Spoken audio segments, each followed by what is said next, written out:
It's back. One last chance. This time it's more important than ever. Get 47% off your new Daily Wire Plus annual membership with code FIGHT. Then make sure you're with us on election night. Our full coverage starts at 6 p.m. Eastern. We'll be live all night until the winner's declared, giving real coverage in real time on the night it really matters. DailyWire.com/subscribe. Use code FIGHT for 47% off your new Daily Wire Plus membership. Be here to watch history unfold live on Tuesday. November 5th. The night America's fate is decided. As the final votes are counted and a nation waits for the outcome, join us to break down the live election results as only Ben Shapiro, Matt Walsh, Michael Knowles, Andrew Klavan, and Jeremy Boring can. With special guests appearing live in studio, Dr. Jordan B. Peterson, Dennis Prager, and Spencer Klavan. Daily Wire Election Night 2024. Get real-time results and exclusive insights from the most trusted names in conservative media. This is more than an election. It's history in the making. Join the Daily Wire as each vote is counted, each state called, and each race decided. With just 4 days to go before Election Day, the New York Times is officially campaigning to get your favorite cigar salesman's podcast kicked off YouTube. They're also campaigning to get at least 8 other conservative shows kicked off YouTube. I think this means the Times has a hunch about who's going to win the election. I'm Michael Knowles. This is the Michael Knowles Show.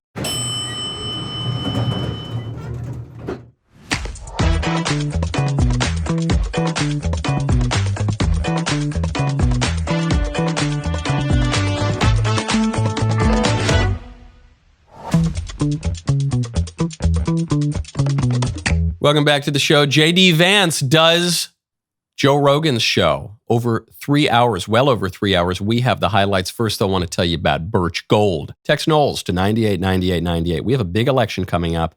There's a lot at stake. 4 years of a conservative presidency will not be enough to turn the tide on our $35 trillion national debt. You don't have much control over the election's outcome. You can protect your savings by diversifying now into gold from my friends at Birch Gold. That's right. For millennia, gold has stood firm in the face of greedy governments, economic upheavals, and global strife. It can protect you now. Birch Gold will help you convert an IRA or 401k into an IRA in physical gold. The best news, doesn't cost you a penny out of pocket. I have a decent chunk of my portfolio in gold, and I'll tell you, I'm pretty happy about that, especially right now. Things are looking pretty good. Gold at all-time highs. Text Knowles, KNWLAS, to 989898. Get your free info kit on gold, and then diversify. Especially as we head into the election, people are looking at some economic turmoil, and it's when they look to diversify. As the exclusive gold partner of the Daily Wire for 8 years, you can trust Birch Gold, as I do, to protect your savings. Text Knowles, KNWLAS, to 989898 today. Speaking of luxurious things, I also have to tell you about these smoking jackets. You can see, if you're watching the show right now, you can see I'm wearing the black smoking jacket. A couple days ago, Mayflower rolled out a project we'd been working on for about 6 months. That is a super premium smoking jacket made in partnership with Shepherd's, a company owned in part by Chiefs kicker Harrison Butker. This jacket uses the finest Mills velvet in all of Italy. It has working sleeve buttonholes. It's customized to your measurements, to the slope of your shoulders. It's got this beautiful Bemberg liner with a Mayflower repetition inside. It's got your initials embroidered in it. It's the real deal. It's good stuff. So I mentioned on the show a couple days ago, I said, I think these are going to sell quickly. So if you want it, I would order it now. I was even more correct than I thought I would be. We basically sold out within 24 hours. Even though it's not as though the jacket is inexpensive. The jacket's, I think, about $895. However, as I pointed out, anything even remotely comparable to this quality off the rack would easily be double that price. When you add in the made to measure, you're looking more like triple or quadruple that price. So I said, if you want it, look, $900 smoking jackets, not everyone wants one. That's not for everyone. But if you are the kind of person who does want that, I would order it quickly because they're going to disappear. And that is exactly what happened. So the good news is, if you did want the jacket, we spoke to Shepherd's, and the way it worked, we ordered a certain amount of the velvet from this superb mill in Italy. And so I said, do we have any extra fabric? Is there any way we can squeeze out even a handful more jackets? And the answer was yes. We have enough fabric left for 6 black smoking jackets, and we have enough fabric left for one burgundy smoking jacket. So we are talking like none left. We have very, very few. If you want it, though, I know a number of people were disappointed that they weren't able to get it in time. If you want it, you can get it. These will disappear, immediately probably. And to celebrate, we did the jacket not really to make money. We're not really going to make much money at all on this jacket. We did it more to celebrate the first year of Mayflower Cigars, which has been very successful. And so I want to celebrate that with a little Mayflower on the show. Delish. I also want to celebrate something that seems like a little bit of a dubious honor. This is the New York Times coming after ya boy. I was tagged in this yesterday. It's an article from the Times, Election Falsehoods Take Off on YouTube as It Looks the Other Way. And the New York Times has this header picture with 9 conservatives on it. That would be people from all representing all parts of the conservative space. A little bit on cable news, a little bit associated with the Trump campaign, a little bit, you got Tucker, you got Ben, you got Tim Pool, but right in the middle of it is your boy, is me. So I said, what did I say that the New York Times considers an election falsehood? Because I try to be rather precise in my speech. So I said, I don't think I've said anything that they could get me on. So I read through the article. Well, I had someone print me out a copy of the article because obviously I don't want to subscribe to the New York Times. And I looked through, and the answer is they didn't get me on anything. They didn't cite a single supposed election falsehood that I've uttered. They didn't even mention me in the article. Once again, I am being used merely as a pretty face. They put me right in the center of their election falsehood banner. They've made me the face of election falsehood, according to the New York Times. They don't even mention me because they can't, because I haven't said anything false about the election. What they are doing is obviously just trying to get my show and all these other shows kicked off of YouTube. You hear the headline, Election Falsehoods Take Off on YouTube as It Looks the Other Way. And then here's the kicker. I did start to read some of the article. Within months, the largest video platform became a home for election conspiracy theories, half-truths, and lies. They, in turn, became a source of revenue for YouTube, which announced growing quarterly ad sales on Tuesday. Okay, what's the New York Times' evidence for this? During 4 tumultuous months of this year's presidential campaign, researchers from Media Matters for America, a group that monitors information from conservative sources, examined the consequences of YouTube's about face. This is the most embarrassing thing. I mean, look, it's embarrassing that the New York Times made the centerpiece of their election falsehoods claims someone whom they can't cite even once for election falsehoods. That's embarrassing. But even more embarrassing is the New York Times, the gray lady, used to be the paper of record, is citing Media Matters, a Democrat operative organization. They're outsourcing their journalism to Media Matters. That is so humiliating for the New York Times. I'm not surprised because the quality of their journalism has plummeted in recent years. But that is absolutely pathetic. So they go on. Times says, Media Matters, it has a point of view, but the New York Times has independently verified the research. Oh, yeah, okay. Apparently you didn't verify it very well. This is amazing. The New York Times independently verifies research, examining all of the videos identified by Media Matters, determining whether YouTube placed ads or fact-check labels on them. Oh, okay. So that could mean a couple things. You're saying you independently verified that YouTube, which also suppresses conservatives, agreed with Media Matters, which endeavors to suppress conservatives. And then you reported this in the New York Times, which is campaigning to suppress conservatives. Okay, I guess that could be the case, but that doesn't prove anything. It doesn't actually prove that the claims made were false. But furthermore, you say, the New York Times has independently verified all of this. Oh, yeah? Well, sorry, you got to excuse my skepticism because you put my face in the middle of it and you can't cite me even once. So I don't know, man. It doesn't look like your independent verification is all that trustworthy. It's not just the New York Times. The Washington Post has a piece out. In the podcast election, top shows cast doubt on integrity of the 2024 vote. In the podcast election. Now, you can't see, this is the printable version, but on the online version, it's just Ben Shapiro's face. So here, in the New York Times piece, 2 out of the 9 heads they cite are DailyWire heads in the Washington Post piece. The one person whose picture is the banner is a DailyWire host. They're coming for the DailyWire. They're calling this the podcast election. Notice in the New York Times piece, they don't include anyone from Fox News up there. I'm not making any point about Fox News. I'm just pointing out they're coming after the podcasters. They're coming after the streamers. They're coming after the people in new media. They're coming after the people who are on the cutting edge of broadcast media. As TV goes the way of radio, as that kind of declines, they still have some power, but it's on the decline. The New York Times and the Washington Post coordinating, obviously, together on basically the same story coming out the exact same day, going after the exact same people. They're trying to suppress the conservatives. But then the question is, why are they doing it with 4 or 5 days to go till the election? What's the point of that? YouTube's not going to take us down 3 days before the election, I don't think. I think this is a play for the future. I think the New York Times and the Washington Post are concerned that Trump is going to win. I have it on good authority that people in the upper echelons of the Democrat establishment think that Trump is going to win.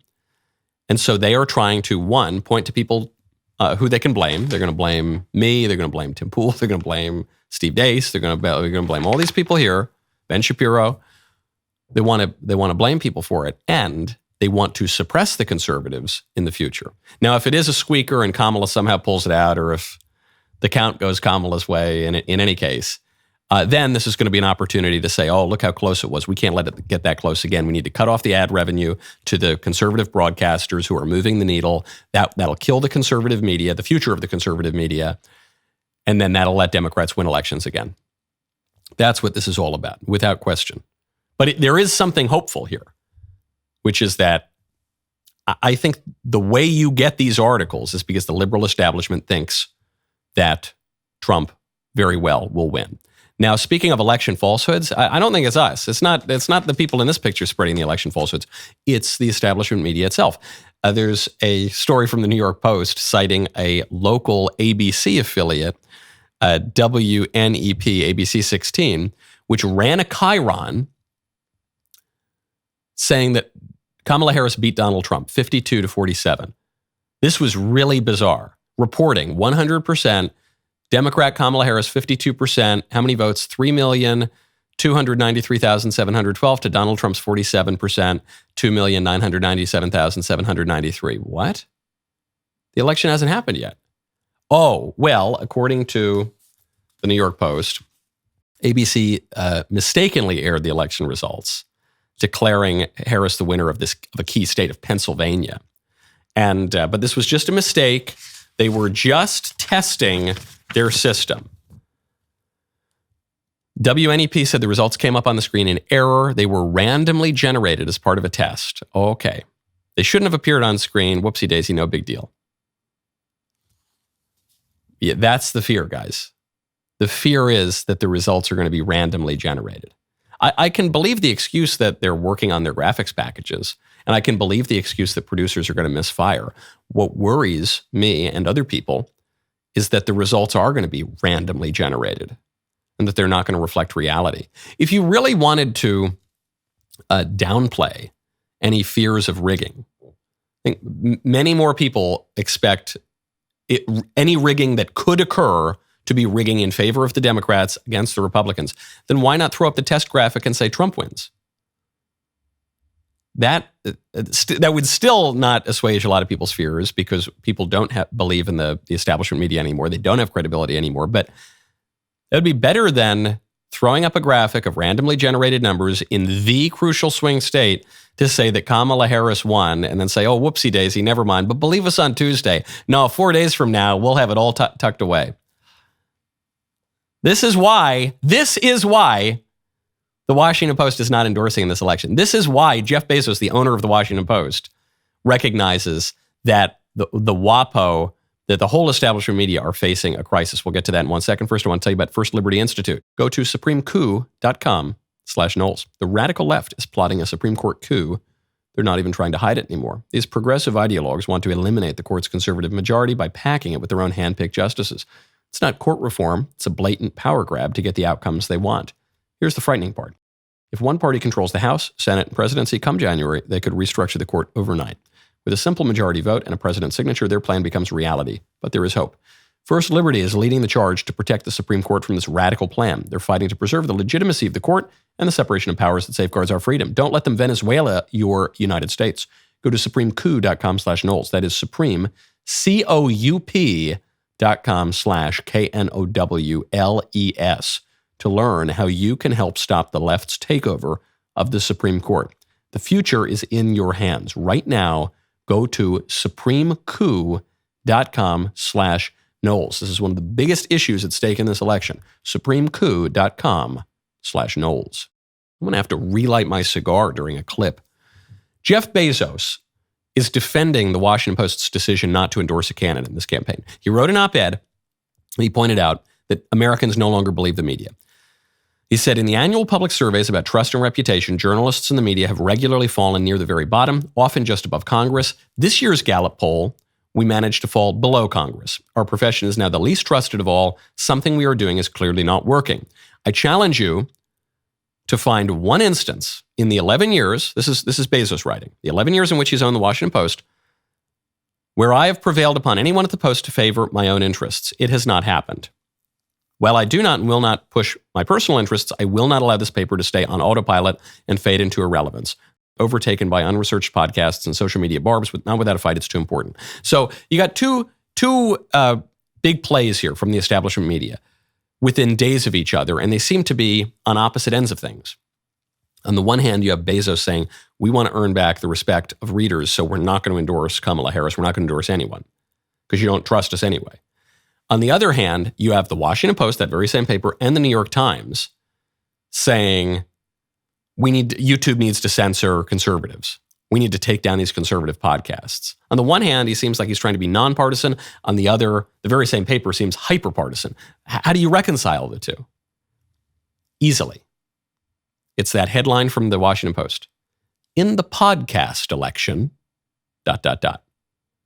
In the podcast election. Don't forget, of all the conservatives they're trying to take down in the New York Times, there's one big face missing. It's the biggest podcaster in the world. That's Joe Rogan. Trump's appearance on Rogan has garnered tens of millions of views. J.D. Vance went on Rogan yesterday. We'll get to it.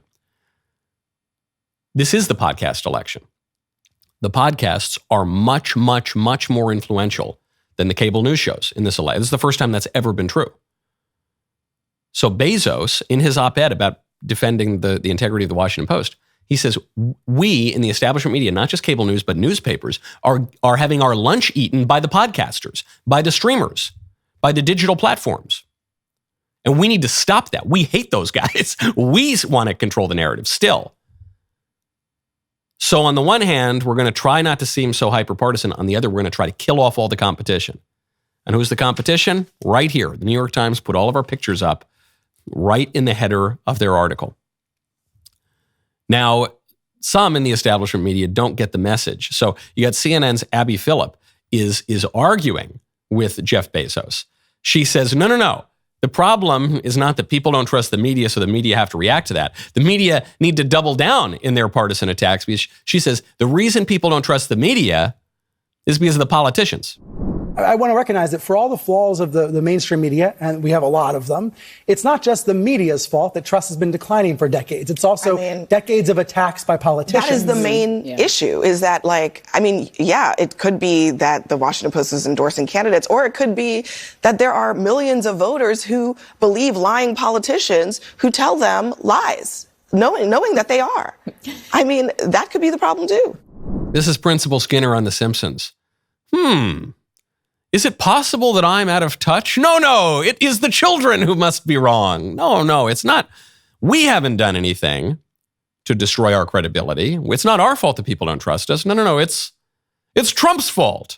It's the politicians' fault. Who are the politicians? The politicians are the representatives of the people. And specifically the politicians that they're talking about here, I think they're talking about Donald Trump. They're talking about the more populist politicians. Those are especially the representatives of the people. They're not the representatives of the establishment that's removed from the people. They're the choices of the people. So what CNN is saying here, Stelter and that woman. What they're saying is, no. The reason that people don't trust us anymore, the fault for that lies with the people, not with us. It's their fault that they're so stupid and gullible and angry. They're garbage, these people. It's you garbage people. Read our newspaper, you garbage people. Trust us. I don't think so. So this is how you get someone like Rob Reiner here. I love this. Rob Meathead from All in the Family. He posts, the Washington Post editorial board is a disgrace. For the newspaper that exposed the Pentagon Papers and the Watergate scandal to not take a position and endorse a candidate in the most consequential presidential election in 165 years is reprehensible. I love this. He's citing the Nixon example. He's saying, look, the Washington Post led the way in getting rid of Richard Nixon. But I don't know. I think the whole Watergate scandal is going to be considered rather differently by the light of history than it was at the time. Because when I look at the Watergate scandal, first of all, pales in comparison to anything we saw from Barack Obama or Joe Biden in recent years. Really, it was just that some campaign operatives didn't tape a door correctly for the sort of dirty tricks that every campaign has played for just about all of history. But what it looks like to me is you had Richard Nixon, one of the most popularly reelected presidents ever in American history. You had Richard Nixon ousted by a deep state coup, led by the Washington Post, which was the propaganda arm for the deep state. It was a federal agent who was leaking this information. And then the Washington Post ran with it as the arm of that Washington establishment that had hated Richard Nixon for decades because Richard Nixon routed out commies in the State Department, notably Alger Hiss, an actual card-carrying communist who was instrumental in the founding of the UN and in crafting a lot of American policy. That's what it looks like to me. It says, can you imagine that the organization, the newspaper that led a deep state coup to oust one of the most popular presidents in American history, can you imagine that they might do something underhanded? Yeah, wow, shocking to me, isn't it? Now, when we want to talk about health, not just the health of our republic, but the health of your body, you got to check out Lumen. Go to lumen.me, use code Knowles. It is tough to prioritize your health, especially if you're not sure where to start. However, it's not just about making a decision, it's about making a commitment to a better quality of life. That is why I love Lumen. Lumen is the world's first handheld metabolic coach. It is a device that measures your metabolism through your breath.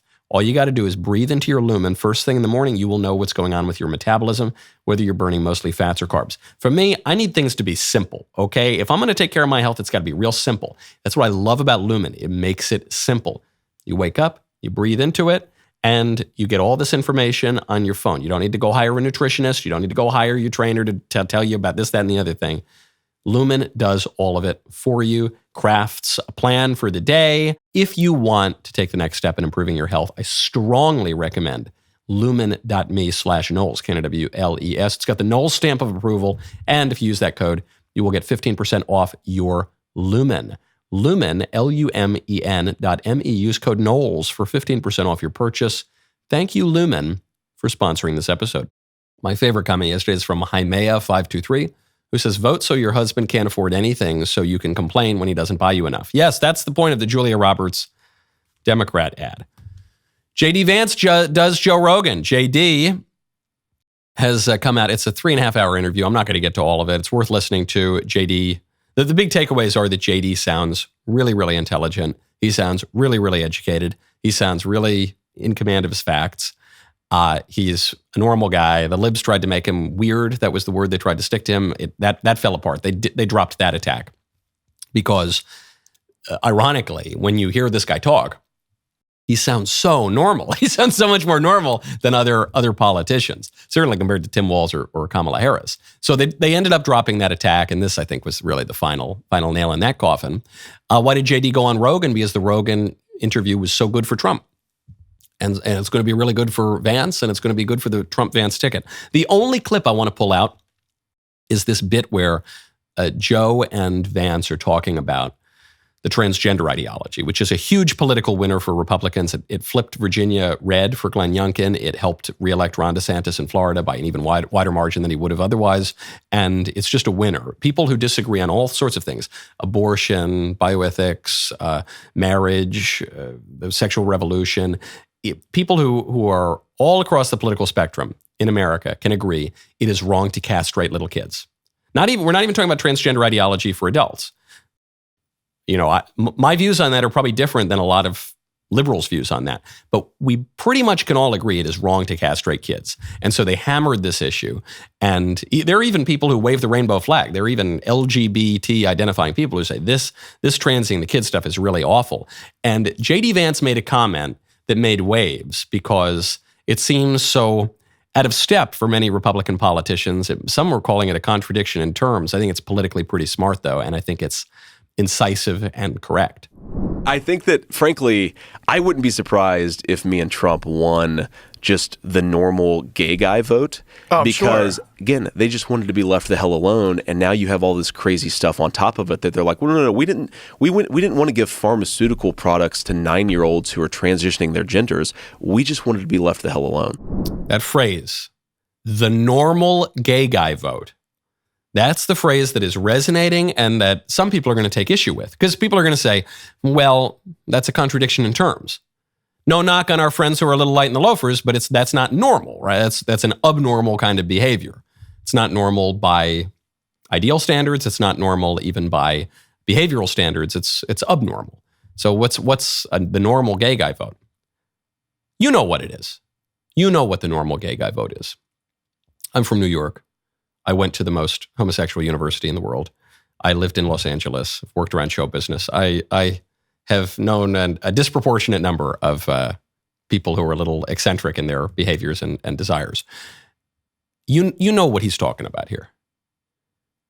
He's talking about something that is, by the way, not even just rewinding the clock 10 or 15 years. He's talking about a perennial fact.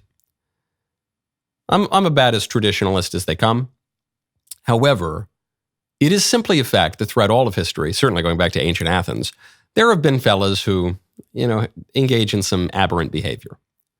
That's just been the case. And there have always been kind of Paul Lynde characters who, confirmed bachelors, don't really want to get married. You don't really ask too much about it. That's existed. It's a fallen world. There are all sorts of eccentric things that take place. And that was broadly, kind of understood. Even when there were laws against that kind of behavior, they were very rarely enforced.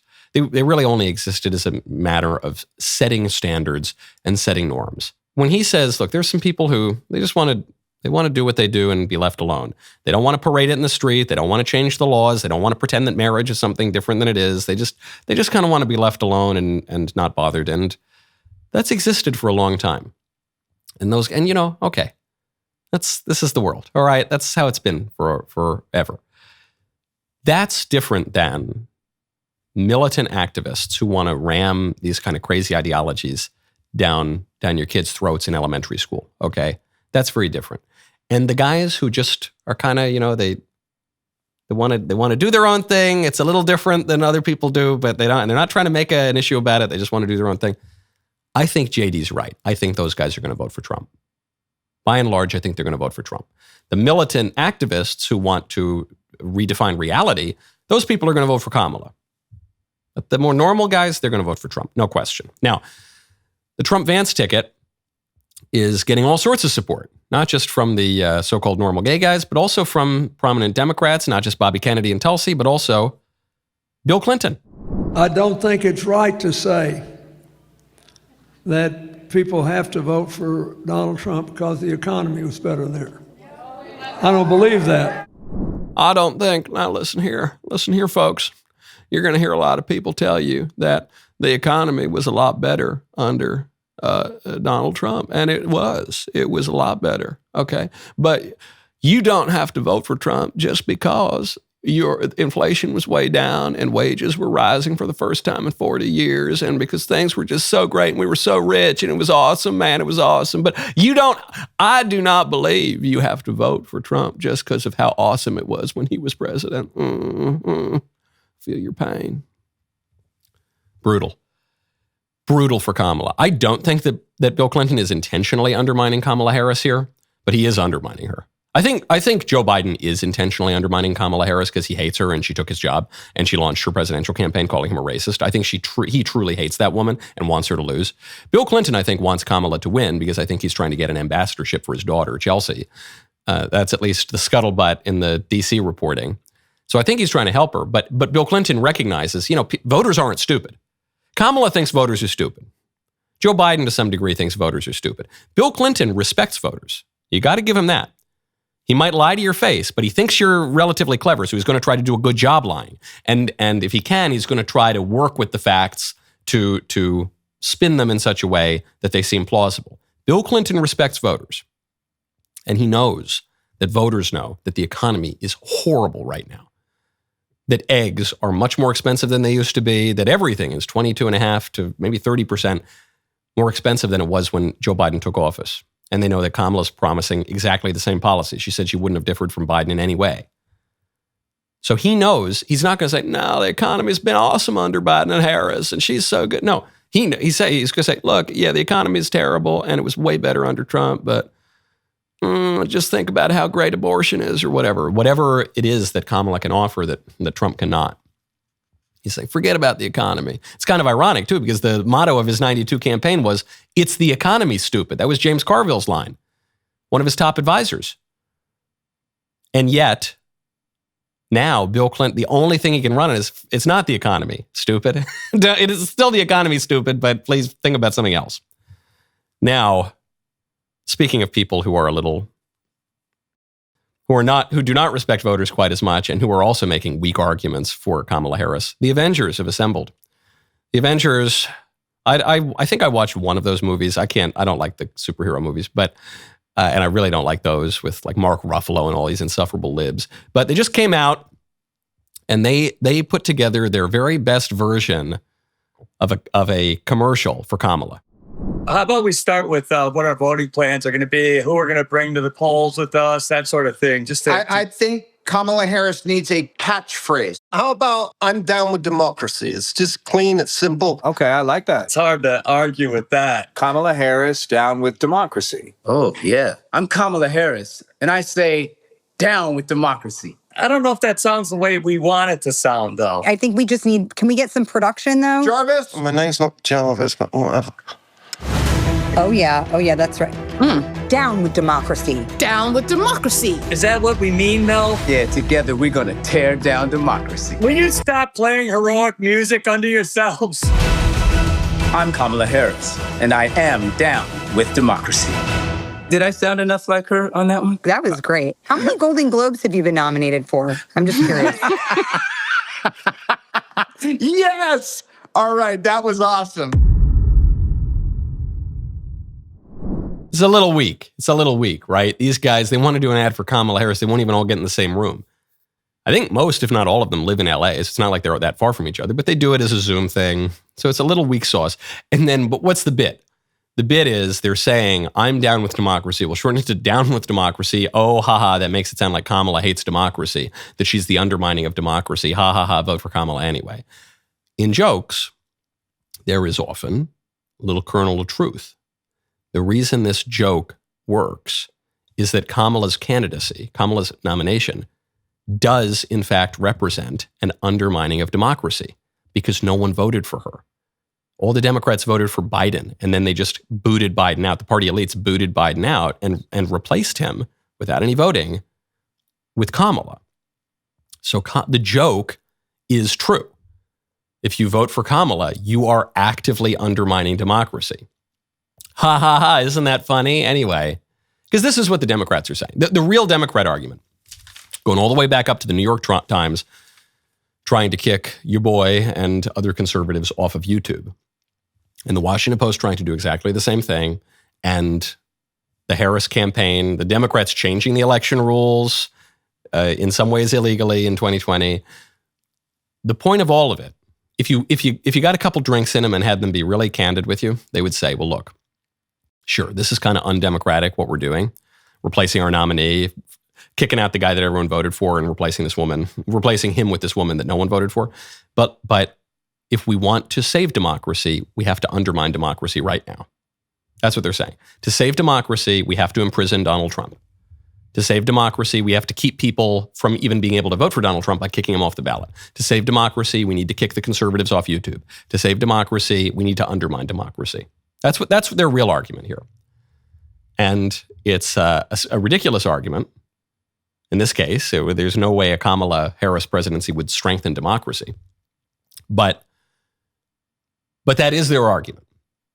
Because ultimately, by the way, what they really mean by democracy is not allowing the people to have a say. They're blaming the people for not believing the mainstream media. That's the people's fault. Everything's the people's fault. What they mean is liberalism. And when there's a disagreement between the people and liberalism, they're going to pick liberalism every time. Our box office hit, Am I Racist?, is streaming exclusively on DailyWire Plus. Right now, get 47% off with a new membership with code FIGHT. Want to know how Matt Walsh pulled it off? Well, he breaks it all down with exclusive bonus content, taking you behind the scenes on the greatest troll against the libs in history. Plus, there's a deleted Johnny the Walrus scene that Matt did not show in theaters. The only way to see it is on DailyWire Plus. Get 47% off now. DailyWire.com/subscribe, code FIGHT. Finally, I've arrived at my favorite time of the week when I get to hear from you in the mailbag. Our mailbag is sponsored by Pure Talk. Go to puretalk.com/Knowles, Canada WLAS today. Switch to a qualifying plan. Get 1 year free of DailyWire Plus Insider. Take it away. Hi, Michael. Thank you so much for all that you do. Love this show. So I'll make this quick. I am 30. I am currently at a crossroads in my life. I have been pursuing a career. However, it doesn't hold the significance that I've thought it would, because obviously I want to get married. I want to have children. That's very important to me. But I'm single, and I'm trying to meet someone, and I'm trying to make that the priority in my life. So my question to you, is it wrong to almost forsake the career that my family's been supporting me in and helping me financially to pursue a family? Please let me know your thoughts. Thank you so much. God bless. No, it's not wrong. It's right. Obviously, you know that answer. The way you're asking me, you're just asking me to affirm that, and I agree with you. You say, well, my family's been supporting me in this career. They've been giving me money even to help support my career. Okay, why have they been doing that? What's the purpose of the career? What's the point of the career? And what's the point of all your work toward the career? And what's the point of your family's support of your work toward the career? The point is your happiness. The point is your flourishing. The point is you're living a good life. And what you're saying is, I've now realized that my career is not the be-all and end-all. The career is not in itself conducing toward giving me a good life. The career is not making me happy. Family is much more likely to make me happy. And so I'd like to maybe work a little bit less and maybe not quite make partner at the big firm, but also not work 80 hours a week so that I have time to go on a date and find a husband and get married and have kids, and that's going to make me happier. Do that. That's the point. The only reason to have even pursued the career in the first place is as an instrument in the furtherance of your flourishing and your happiness. If it's not achieving that, as it will not in and of itself, almost certainly, then you got to change course a little bit. It's the C.S. Lewis point that the man who's going down the wrong road and then stops and turns around and goes back the other direction is more progressive than the man who just keeps moving forward and forward forever.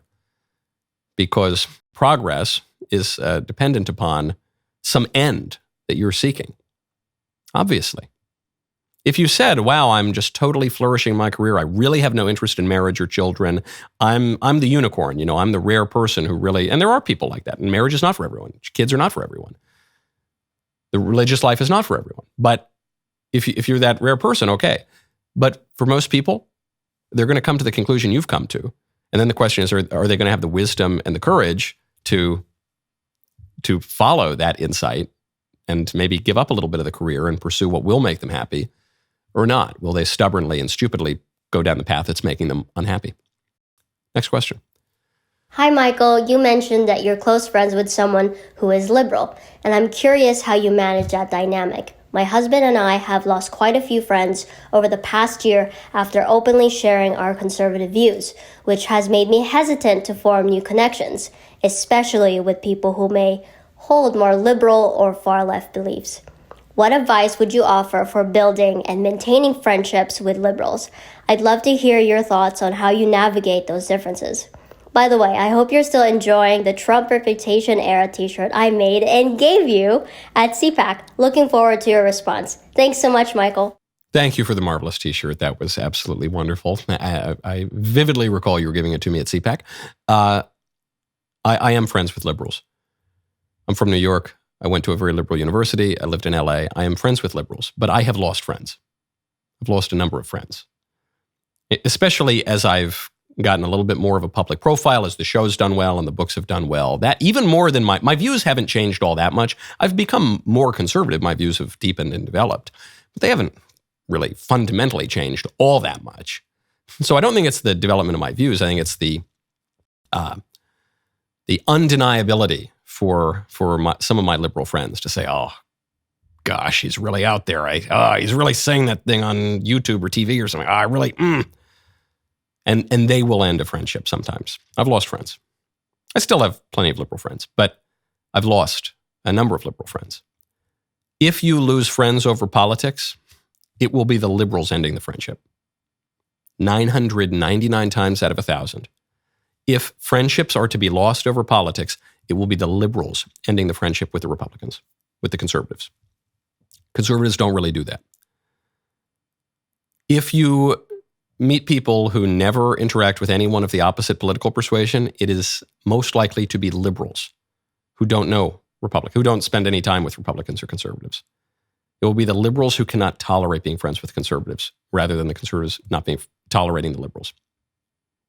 999 times out of 1,000. So what can you do?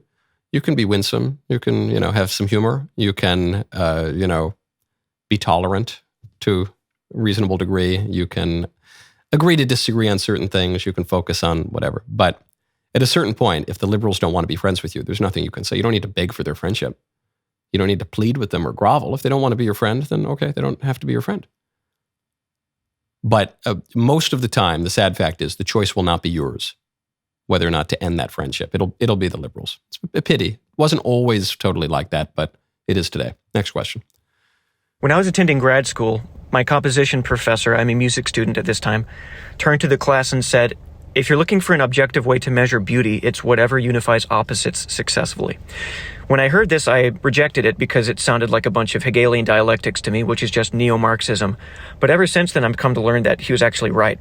I'm still a musician. I'm a full-time musician. Every piece of art that I consume operates dialectically. And I think Andrew Klavan understands that fiction operates dialectically. I think the mistake that leftists make is that they try to force dialectical values on top of the real world and morality and politics and history. And I think conservatives tend to shy away from the arts, and they tend to shy away from dialectics and reject it completely.